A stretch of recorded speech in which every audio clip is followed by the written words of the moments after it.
जय श्री राम दोस्तों। मैं मोहन सिंह आप सभी के समक्ष श्री के दीक्षित रिटायर्ड डेप्यूटी कमिश्नर जो कि प्रभु श्री राम जी के जन्म का प्रमाण नासा के द्वारा दिए गए उस समय के ग्रह की स्थितियों के आधार पर बताएं। अवसर पर मैं रामचंद्र जी के जन्म के समय के कुछ प्रमाण आपको प्रस्तुत कर रहा हूं।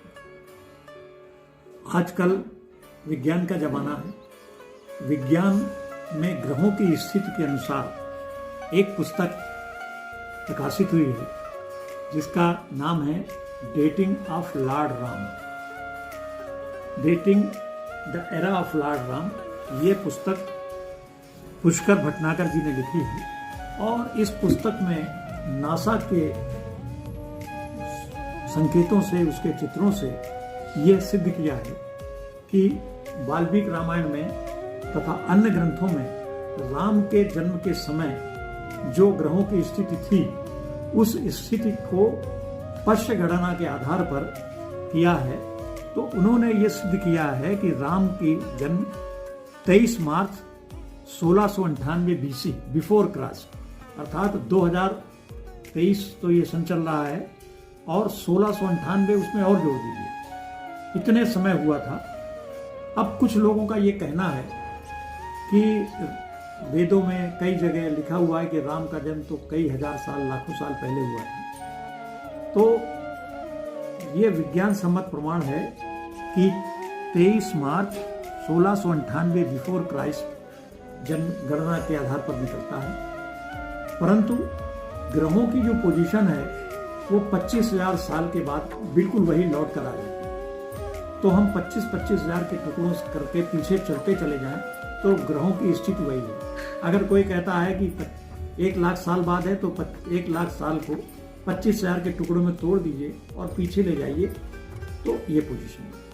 इस पुस्तक में ये भी बताया गया है कि जब राम जंगल गए उनको पिता की आज्ञा मान करके, तब ग्रहों की क्या पोजीशन है उसकी हिसाब से वाल्मीकि रामायण में जो ग्रहों की पोजीशन है वो बिल्कुल वही निकलती है।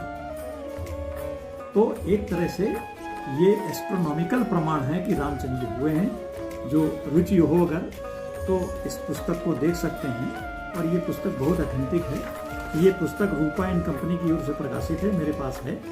यदि आपको और कुछ आवश्यकता हो तो मेरा फ़ोन नंबर 8860365831 है, 8860365831 है। इस पर आप मुझसे पूछ सकते हैं। अब तुलसीदास जी ने जो रामचंद्र जी के जन्म के समय का वर्णन किया है वो बहुत सूक्ष्म रूप में किया है। वो लिखते हैं जोग लगन ग्रहवार तिथि और सकल भय अनुकूल, खरे अरु चर और अचर हर्ष जुट, राम जन्म सुख मूल। फिर वो लिखते हैं नौमी तिथि मधुमास पुनीता, सकल पक्ष अभिजात हरिप्रीता। तो इससे जो समय का निर्धारण है बहुत आसानी से नहीं हो पाता, लेकिन वाल्मीकि रामायण में जो लिखा उन्होंने वो लिखते हैं वाल्मीकि जी, ततो यज्ञे समाप्ते च ऋतुना षट समुच्चया तदत् द्वादशे मासे चैत्रे नाविके तिथौ। इसमें जो राम का जन्मार्ग दिया है, जन्मार्ग में वो उसका मैं चित्र आपके सामने रखता हूँ। यह चित्र है, ये लग्न साल का है, इससे राम का जन्म सफल हुआ, बिल्कुल सिद्ध हुआ।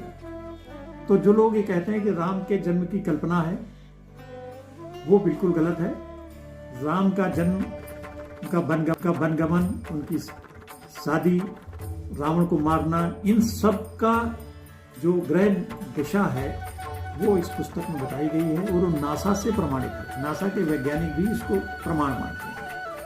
अब थोड़ा सा राम के जन्म के समय की बात कर लेते हैं।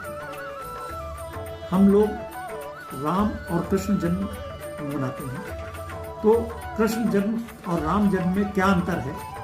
रामचंद्र जी ऐसे समय पैदा हुए, दोपहर का समय था, बड़ा अच्छा समय था। न ज़्यादा धूप थी, न सर्दी थी, न छाया थी, न घाम था। एक बड़े अनुकूल वातावरण पैदा हुए। रामचंद्र जी अयोध्या में पैदा हुए, उस समय राम राजा थे और उस समय जो है सब स्थितियां शांत थी। भगवान कृष्ण इसके विपरीत भादो मास की रात को जब पानी बरस रहा था, बड़ा भयंकर समय था, यमुना नदी में बाढ़ आई हुई थी, तब वो मथुरा में पैदा हुए और जेल में पैदा हुए। भगवान कृष्ण राजमहल में पैदा हुए और भगवान कृष्ण जेल में पैदा हुए। तो इन सब स्थितियों में भगवान कृष्ण का चरित्र माया का चरित्र है। वो 8 अष्टमी में पैदा हुए, तो 8 का पहाड़ा जो है माया का गणित के हिसाब से माया का अर्थ कहलाता है। 8 का पहाड़ा पढ़ें अगर आप, तो 8 का 8, 8 दूनी 16, 6 1 7 रह गए, 8 त्रिका 24, फिर 6 रह गए, फिर 8 5 40, 4 रह गए। तो इसी प्रकार कृष्ण का चरित्र क्रम से घटता जा रहा है और फिर क्रम से बढ़ता है।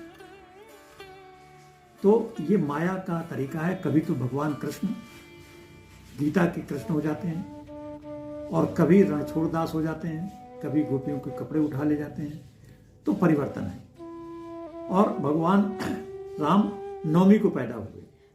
तो तुलसीदास जी ने लिखा है कि जैसे घटत न अंक नौ के लिखत पहाड़। अगर आप 9 का पहाड़ा लिखेंगे तो 9 का अंक घटता नहीं है, अर्थात 9 का 9, 9 दूनी 18, 18 का मतलब 8 1 9, 9 3 27, 7 2 7 9, 9 4 36, 3 और 6 9, 9 5 45, 4 और 5 9। जिंदगी भर आप 9 के किसी संख्या से गुणा करिए और उनके जो अंक आए उनको जोड़िए, फिर जो अंक आए उनको जोड़िए, तो आखिर में 9 ही मिलता है। तो भगवान कृष्ण राम का चरित्र एक मर्यादा पुरुषोत्तम राम का चरित्र है। ना उस चरित्र से कभी वो डिगे हैं और ना वो उन्होंने कभी मर्यादा की हानि नहीं की। राम एक पत्नी व्रती थे और संपूर्ण कलाओं के ज्ञाता थे। मैं तुलना नहीं कर रहा हूँ, लेकिन अलग अलग चरित्रों की अलग अलग महानता होती है। जब जैसी आवश्यकता होती है उस तरह हम राम और कृष्ण की आवश्यकता थी और यह है। तो भगवान राम का जन्म काल और कुंडली के संबंध में मैंने बात की। तो राम का वनगमन, अयोध्या, ये तमाम जो चरित्र हैं, सबसे बड़ी बात है राम ने एक बड़ी लंबी यात्रा की। मेरे मित्र राम अवतार शर्मा जी हैं, उन्होंने कई सैकड़ों स्थानों का वर्णन किया है कि किस प्रकार राम लंका तक गए और फिर पहली यात्रा उन्होंने की, दूसरी यात्रा की। पहली यात्रा तो रामचंद्र जी अयोध्या से जनकपुर तक गए थे, जिसमें राम की शादी हुई थी। तो उन स्थानों का वर्णन है जहां जहां राम रात को रुके थे विश्वामित्र जी के साथ। दूसरी यात्रा लंका तक की थी, वो भी एक एक स्थान का वर्णन किया है। तीसरी यात्रा जब राजसूय यज्ञ हुआ तो राम का अश्वमेध यज्ञ का घोड़ा जहां जहां गया, राम जब लड़ाई के लिए गए वो स्थान, ये सब स्थान जागृत हैं, इनकी प्रतिष्ठा है। यहाँ पर राम अवतार शर्मा जी ने इसका बड़ा वर्णन किया। कभी मौका मिलेगा तो मैं उनसे निवेदन करूँगा कि वो इन स्थानों का वर्णन करें। इसका यूट्यूब भी है, इसकी पुस्तक भी है और इसका पूरा वर्णन है। तो इन सब चीज़ों को मिला करके हम ये कह सकते हैं कि राम एक सात्विक चरित्र है, एक जागृत चरित्र है, जिसको 22 जनवरी को उनकी मंदिर की प्राण प्रतिष्ठा होने जा रही है। सब लोग इसको उत्साह से मनाएं, अपने घर में दिवाली मनाएं, राम के प्रति समर्पित रहें और राम हमारे रम रमे हुए हैं मन में, उसको जागृत करें। धन्यवाद, साधुवाद, मैं जय श्री राम। जय श्री राम। कितने देर का?